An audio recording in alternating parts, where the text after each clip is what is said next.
Welcome to the Calm Analytics channel. This is Boris Tiesenghausen with you. Today is July 23rd. Here are the main news stories at this moment.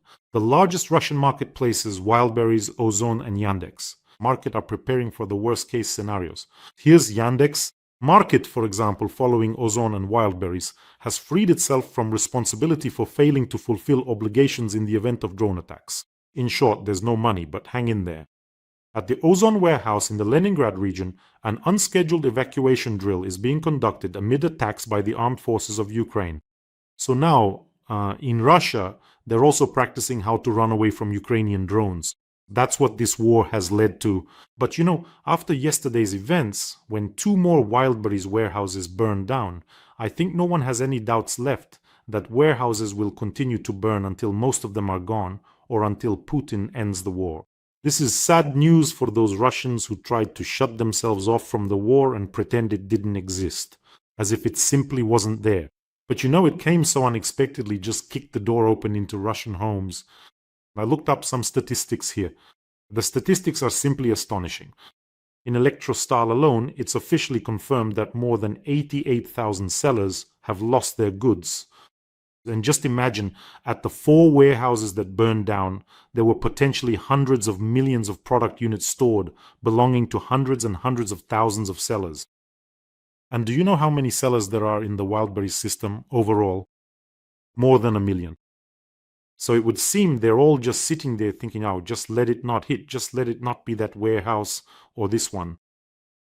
And even if just a 20th of them were to go out into the streets right now, only 5%, with the demand to immediately end the war, that would be a sea of people. And they have families too. They could go together with their families. It would be an ocean of people. And it would be absolutely clear what they were protesting for. They would be out there for their own money, their own goods. If you like, for their own self-interest, for their families, for comfort, for loans, for business, and so on. In other words, for a direct personal interest. But they're not even willing to go out for their own money. They'll just sit and pray that nothing happens to them, that the drones hit the warehouse next door, not the one where their goods are stored, you see? That's exactly why it will hit both the neighboring warehouse and the one where they store their goods. It will keep happening until they understand, or until all the warehouses burn down. And in Russia, by the way, there's still a lot more that can burn, not just warehouses. In other words, all Russians will have to pay for the war. This is not a figure of speech. By the way, friends, don't forget to subscribe to this channel. We are fighting against Putin's propaganda, but together we can do it much more effectively. So be sure to subscribe. You can do it right now without delay. And people will have to pay even after the war, just like the Germans did in their time. In the end, for a war, especially such a massive and destructive one, everyone pays, even those who never personally fired a shot. Germany lost World War II in 1945, but it was the following generations of Germans who paid for the crimes of the Nazi regime. They were children during the war, or some of them hadn't even been born yet, or were born after the war, and yet they still had to pay. And these payments didn't end after 5 or even 10 years. That is, more than 80 years after the end of the war, the German budget still carries financial obligations that arose because of the crimes of Nazi Germany. The same will happen with the Russian Federation. I recently came across a news story that said Germany made its last reparations payment in 2010. Do you know what's interesting about this news? The thing is, that was the last payment of reparations for World War I, which ended more than 100 years ago. And as for World War II, they are still paying to this day. And as for Russians, of course, many more upheavals still lie ahead. Burned out businesses, apartments sold at auction, cars, unpaid loans, all of that will seem like nothing, and things will only get worse from here.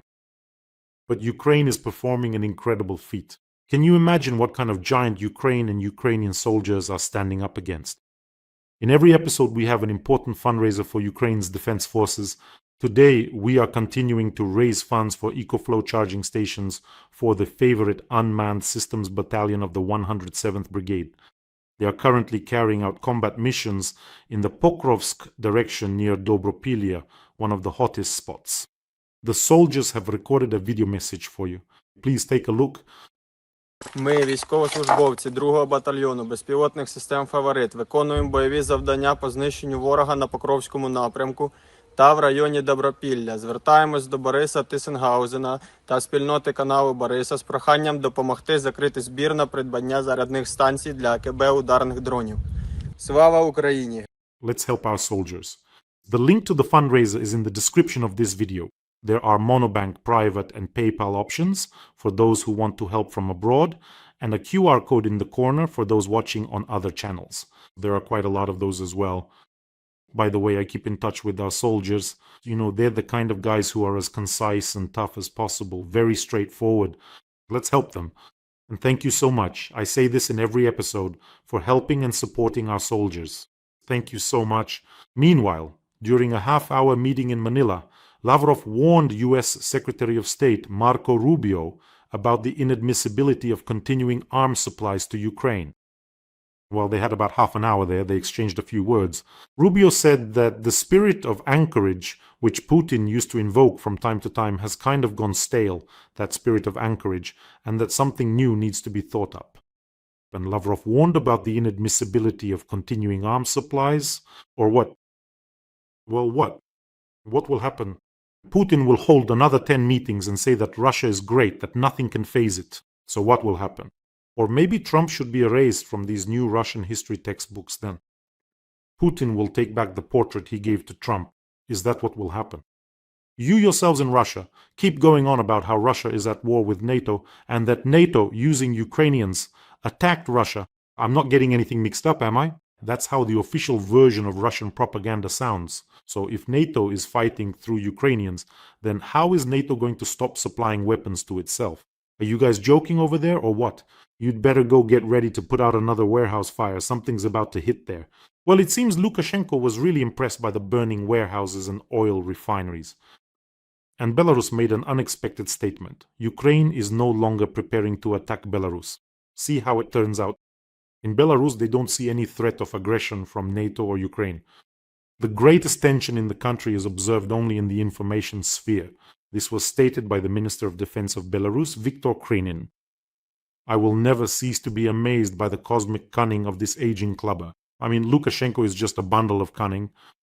Lukashenko, is already doing the splits between Russia, China, the West, specifically the USA, and Ukraine. And yet the expired potato pancake still somehow manages to slip between the raindrops and avoid getting hit by anyone, for now. A truly unique weather vane, of course. Ukraine attacked another Wildberries warehouse in Voronezh, an oil refinery in the Ulyanovsk region, and an oil station in Bashkortostan.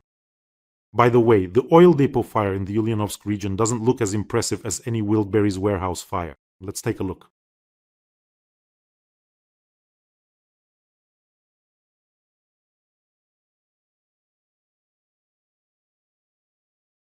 Just a modest little fire at the oil depot.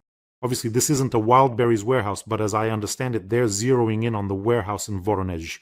But let me remind you once again, if Ukrainian drones have picked a target, that site will definitely burn. And of course, our drones continue to spook tankers in both the Black Sea and the Azov Sea. By the way, there are now far fewer people willing to load up at Russian ports. Looking at all this from above, today in the Moscow region, somewhere near Zvenigorod, the newest Russian Su-57 fighter jet crashed into a field. They couldn't handle it. And yesterday our drones also attacked occupied Crimea, specifically Yalta. I went through the news and a very interesting address in Yalta came under attack. Well, first of all, the Darsan electrical substation was attacked. But do you know where the Russians used electronic warfare to bring down our drone? Into a multi-story residential building at 40G Krasnoarmeyskaya Street. That's in Yalta. So, in 2017, all 110 apartments in this building were purchased at the government's expense for employees of the Federal Protective Service of the Russian Federation, the FSO.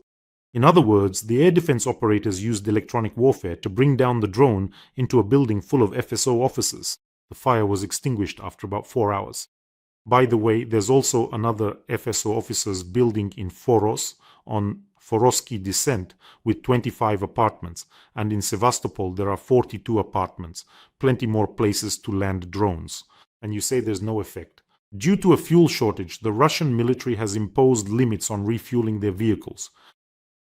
Well, in general, the fuel crisis is clearly affecting even military equipment. Several occupiers told the publication Verstka about reduced supplies of gasoline and diesel, as well as the introduction of significant restrictions. In general, according to one of the occupiers, if previously fuel was provided in the amount needed to complete all tasks, now there is a limit, 20 liters per vehicle per day. There is a catastrophic shortage of gasoline, says the occupier. One of the mobilized estimated the reduction at more than 30%. The restrictions have affected not only combat vehicles, but also those used to deliver ammunition and food supplies. But in Gerasimov's reports, things are different. Putin is being told that everything is going according to plan, just a little longer, just a bit more, and Donbass will be captured. This just a little longer has been going on for 5 years now. By the way, I recently came across a calculation by a Russian analyst who figured out that striking logistics hubs, such as Wildberries, for example, could actually be more effective in terms of hitting the military treasury than striking oil refineries. Although we strike both there, and we also hit tankers and substations as well. So basically, this expert provides calculations showing that goods worth billions of dollars were stored in the warehouses that burned down. That means that much in taxes won't be paid. In other words, that's $900 million that won't go toward the war. Plus, the sellers won't be able to repay the loans to the banks, and those banks use that money to buy bonds, and more than 70% of those bonds essentially go to financing the war. So economically, this turns out to be more effective than bombing oil refineries. And on top of that, add the loss of tens of thousands of jobs. There's a whole chain reaction there. And if you also consider the impact on related industries, overall, this is a colossal blow to the Russian economy. It could really be a true domino effect. Here's another piece of news, but this one, sounds a bit alarming on a global scale. A test agent of OpenAI's artificial intelligence went out of control and attacked the security systems of another company. The neural network was placed in a sandbox, an isolated system, so that it could solve certain cybersecurity tasks there. So this agent was able to break out on its own, it found a vulnerability, escaped from the isolated test environment, gained access to the internet, and hacked the infrastructure of a third-party company, essentially trying to trick the cybersecurity test. OpenAI has already called this incident serious and is strengthening the protection of its models. Of course, this isn't about artificial intelligence rising up, but it's already a bit alarming. I mean, what if next time, for example, the system decides that in order to solve a problem, it doesn't need to get internet access, but say, to destroy humanity? That is, not on purpose, it's not going to hate or love humanity, it might just think it can solve the problem faster if it destroys humanity or causes significant harm. Is that possible? For example, the system might be given a certain goal, and eliminating humanity or part of it could become an intermediate means to efficiently achieve that goal. That's entirely possible. Of course, there's a huge gap between breaking out of a sandbox, like that agent did, and gaining some kind of uncontrollable power over the physical world. But anything can happen. Governments are already recognizing the threat. Now, international summits are taking place one after another, declarations are being signed, and control mechanisms are being created. And who was the first to sound the alarm? The very people who created and developed the most powerful artificial intelligence systems themselves. In other words, they realized that if this thing develops too far, it will become a very big problem. But you see, all these declarations and everything else only work on the condition that, first, people themselves are not trying to create, let's say, a killer of humanity. But as we can see, tomorrow, somewhere in a bunker, yet another Botoxed golem who, mind you, is running a nuclear state, might suddenly decide that he wants to take as many people as possible with him to the afterlife, or decide that he needs to get rid of some country. In general, just like with the discovery of nuclear energy for peaceful purposes, which later became not so peaceful at all, the development of artificial intelligence, well, with the development of artificial intelligence, humanity has gained both new opportunities and a new problem. That is, AI is now used absolutely everywhere, in the creation of new medicines and in the development of new products. But it can also be used for evil. By the way, here's another interesting piece of news. It's very telling. The Kremlin has lowered the target result for United Russia in the elections for the second time already. That is, they calculated that, well, they will get 45% of the votes. Before that, they thought they would get 50. And before that, even earlier, they thought it would be 55. It's surprising. Let me tell you why I included this news in the episode. Putin started an absolutely idiotic war, which has now come into the homes of many Russians and has set Russia back by decades. I won't even list them all here, from the loss of markets to major, minor, medium, and various geopolitical failures. Any reasonable person understands this. Fine, Russians are afraid to go out on the streets, afraid to say something out loud, but you can at least show through voting that you don't want this government anymore. The same government that, by the way, is very likely to mobilize you after the elections. But judging by the calculations, half of them still support it. Millions of moral degenerates who in a few years will go to war again. In other words, a new generation will grow up, but this time in an information vacuum. Now they'll cut off their internet, leave them with the newspaper Pravda, the Max Messenger, and 3 TV channels. And in about 10 years, when they've churned out more missiles, they'll go to war again. That is precisely why all of the Russian Federation's neighbors must be heavily armed, must belong to alliances, and must possess weapons capable of literally wiping out the entire Russian economy in a short time, not just the oil refineries. Well, obviously the most reliable way to avoid another attack from the fuel wastelands is to do everything possible to fragment the Russian Federation into dozens of smaller states and to transfer nuclear weapons to appropriate countries. By the way, why did I start talking about this? Because I came across comments from real Russians. I then went to the account and checked. They were real because I started coming across pictures of totally delusional Russians on social media. Like, Putin standing somewhere in a church with a candle and the caption, "How much this man has taken upon his shoulders, may God grant him health." So these are genuinely completely delusional Russians posting things like this. And it's clear that in the comments, as they say, it's mostly our people, but there are also comments from completely real individuals who don't just live in Russia.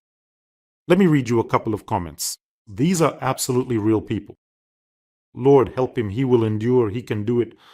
Here's another comment. Help him, Lord. I have been living in Berlin for almost 30 years. Sometimes I talk to Germans and sometimes they ask me, couldn't the Russians lend us Putin for a little while so he could help bring order to Germany too? We love Russia. We love the president of Russia. God bless you. Somebody from Berlin, some Chuma, is writing. Do you understand? Over there, he is their God-chosen one. Everyone in the world wants a president like Putin. Of course, most of the commentators have been living for 30 years in Berlin or somewhere else in another country. So why aren't you rushing back to where your deity actually walks the earth with his own feet? Go to him there. This is what I just can't understand. They've been living for 30 years in this hated West, where everything is supposedly terrible, and yet someone there is asking them, give us Putin too. They live there, but they don't want to go to Russia. So, what's the mystery here? These are the very same people who were screaming at the top of their lungs in Crimea and Donbass, Putin, come! But now, by the way, they are not shouting anymore. Well, here he is. Why aren't you shouting now, huh? I had an acquaintance like that in Crimea.